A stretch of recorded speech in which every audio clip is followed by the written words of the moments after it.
sehat. Nah, biasanya nih kalau puasa tiba-tiba siang-siang tahu-tahu keliengan, pusing, keringetan ya. Dari duduk pas berdiri tiba-tiba kunang-kunang. Nah, ini bisa saja mesti waspada tahu-tahu tekanan darahnya menurun. Nah, apa nih yang mesti bisa kita lakukan?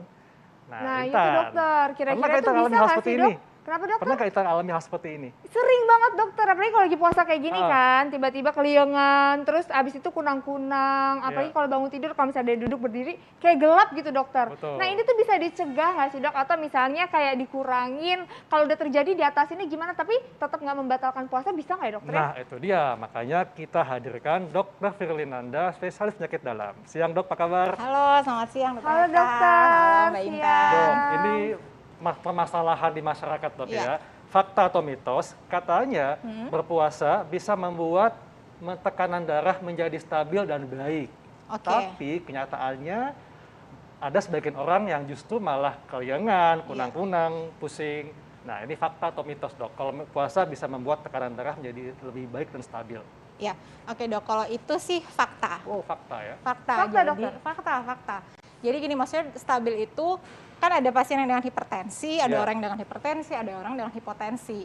Jadi sudah secara studi, secara penelitian bahwa sudah terbukti justru dengan berpuasa akan memperbaiki dan mengontrol orang-orang yang dengan tekanan darah tinggi. Iya. Dan ternyata juga yang tekanan darah rendah bisa terkontrol juga gitu. Tapi tentu puasa yang benar gitu ya, bukan puasa yang dengan tidak memperhatikan makanan-makanan yang baik Iya. pada saat sahur maupun pada saat berbuka gitu. Tapi kalau memang dengan mengkonsumsi makanan yang baik, kemudian sahurnya oke, buka puasanya oke, nutrisinya terjaga, itu secara studi justru akan memperbaiki tekanan darah. Karena juga selain makanan kan kalau kita puasa tuh kita ngontrol emosi nggak sih? Betul. Iya kan, jadi emosi kita turun. Iya. Jadi yang pasien-pasien dengan hipertensi atau orang-orang yang menderita hipertensi biasanya justru tensinya malah stabil. Iya. Jadi itu Stabil. fakta. Oh, itu fakta, gitu. dokter. Nah, tapi ini, Dok, kalau misalnya nih, kalau kita untuk mengontrol tekanan darah saat puasa, ini katanya harus perbanyak minum air putih saat sahur dan berbuka puasa. Ini fakta atau mitos, dokter? Itu juga fakta. Fakta juga. Itu juga fakta. Hubungannya, Jadi- Dok, air putih dengan Iya. tekanan darah? Kita tahu bahwa tubuh kita tuh memang 80% terdiri dari cairan. Iya. Jadi memang kita harus banyak mengkonsumsi air putih. Nah, kan kalau misalkan salah satu yang bisa menyebabkan hipotensi atau tensi turun adalah dehidrasi. Betul. Ya, jadi jangan sampai kekurangan air gitu. Sehingga harus minum air putih yang cukup pada saat sahur, kemudian pada saat berbuka, juga pada malam harinya. Biasanya yang dianjurkan 2 liter. 2 liter, jadi udah 1 hari. Dalam satu hari, biasanya 2 gelas pada saat sahur, 4 gelas pada saat berbuka, kemudian 2 gelas lagi pada saat malam harinya gitu. Itu minimal segitu 2 liter. Oke. Dok, ini ada juga fakta mitos yang menarik, Dok ya. Jadi katanya nih untuk mengatasi tekanan darah yang turun, Iya. maka saat buka puasa mengkonsumsi sop kambing. Fakta atau mitos, Dok?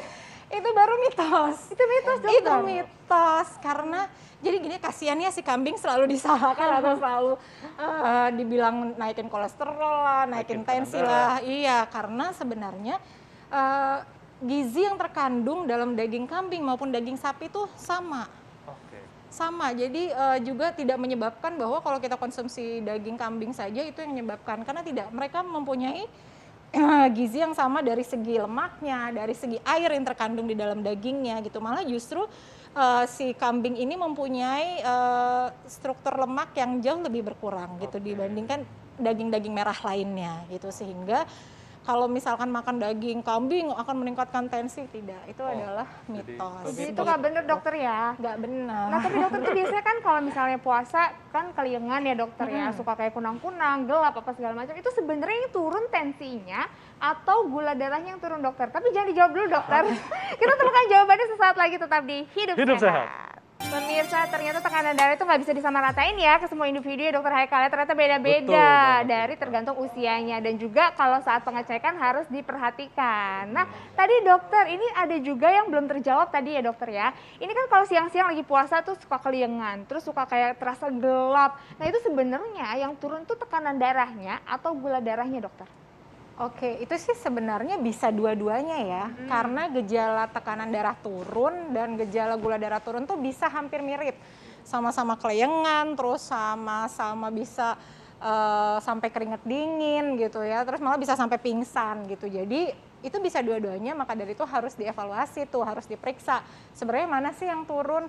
Tapi memang kalau pada orang-orang yang punya diabetes ya harus diwaspadai, biasanya lebih kepada gula darahnya yang turun.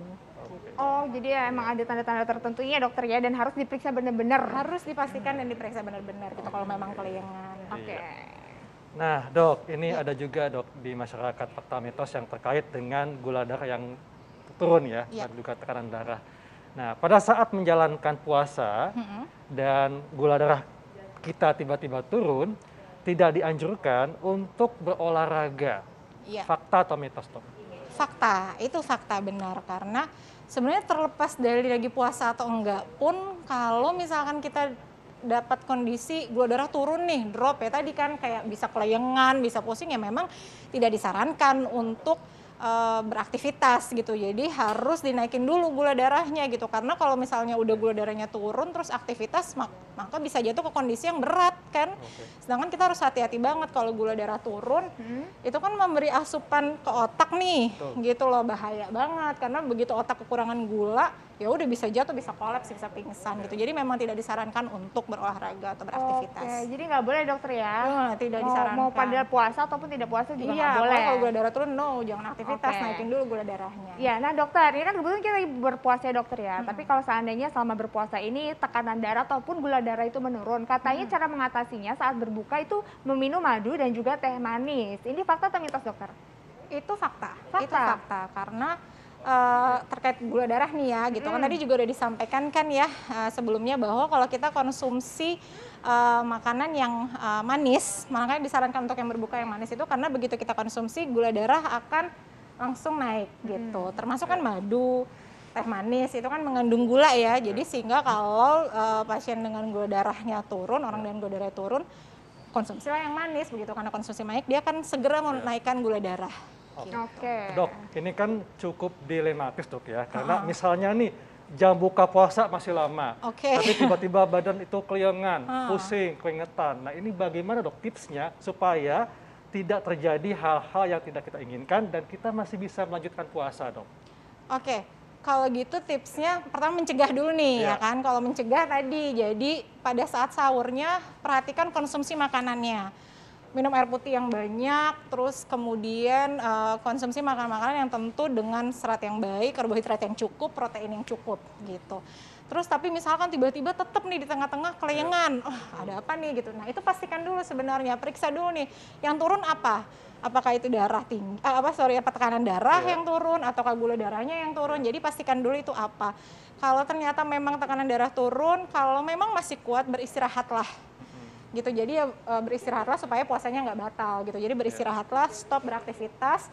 Tapi kalau memang ternyata gula darahnya turun dan cukup jauh, misalkan di bawah 80 mg per desiliter atau di bawah 60 mg per desiliter, sebaiknya sih disarankan tidak berpuasa lagi, karena sebaiknya harus mengkonsumsi yang tadi, yang manis-manis, supaya menaikkan gula darah dengan cepat. Karena komplikasi gula darah rendah itu bahaya sekali, terutama buat otak. Jadi memang mesti diwaspadai kalau memang sudah tidak bisa tertahankan lagi, sudah misalnya sudah keringetan bahkan terancam untuk tidak sadarkan diri ya, maka tentunya batalkan puasa. Iya, kayaknya nggak masalah ya kan, kalau orang sakit emang boleh dapat dispensasi ya untuk berpuasa. Asalkan diganti nanti ya dokter ya. Iya benar, jangan lupa diganti. Dokter, makasih dok, terima banyak kasih penjelasannya. informasinya, Terima kasih luar biasa banyak. banget. Nah ini penting banget ya untuk menjaga kesehatan sama bulan puasa dokter Haikal. Betul. Tapi dokter Haikal nggak terasa nih ya, 1 jam sudah kita menemani pemirsa di rumah. Jangan lupa terus saksikan Hidup Sehat setiap Senin sampai Jumat jam 1 sampai jam 2 siang hanya di TV One. Dan kami pamit, Dr. Haikal, Saya Intan Samadina. Indonesia Hidup Sehat.